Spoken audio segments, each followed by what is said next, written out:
very British. Are you feeling British? This right here is why I'm glad to live in California. I should probably crook my pinky finger as I eat this.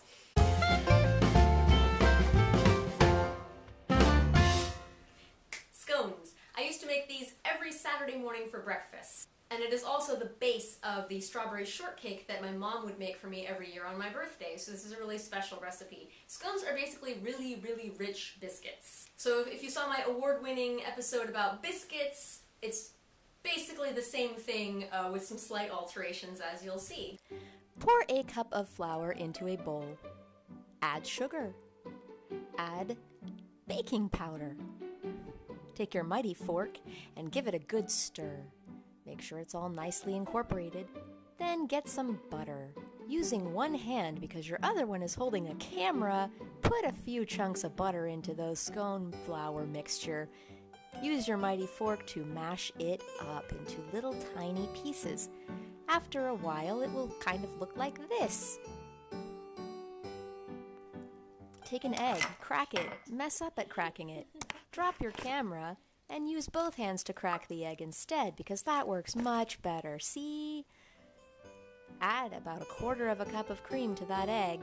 I usually reserve a little bit for later just in case. And with your mighty fork, a different one perhaps, beat those two things together until they are nicely combined and there are no gigantic globs of snotty egg left. Pour this mixture into your dry mixture, and then incorporate it with the mighty fork from earlier. After this gets to be a little boring, use your hands because they're much better at mixing things. Your dough should solidify into a dough-like substance. Put it in a beat-up old pie pan and cut it into pieces magically. I didn't get that part on camera for some reason. Take remnants of your egg and cream mixture from earlier and with your dirty fingers put them on the scones. Then, with a clean finger, get some sugar and sprinkle it on the top because that makes it look pretty, gives it a nice crunch. Put these scones into a toaster oven. You can use a real oven, of course, but toaster ovens are smaller and more efficient. And cook them until they're done. Meanwhile, while they're cooking, I like to prepare some strawberries. I cut them roughly into chunks, and then I add some sugar to them. Give them a good stir. And what goes better with scones and strawberries than whipped cream? I add a little bit of vanilla extract to cream. That's it. No sugar. Does not need sugar. The strawberries already have sugar. And I whip it until it's whipped cream.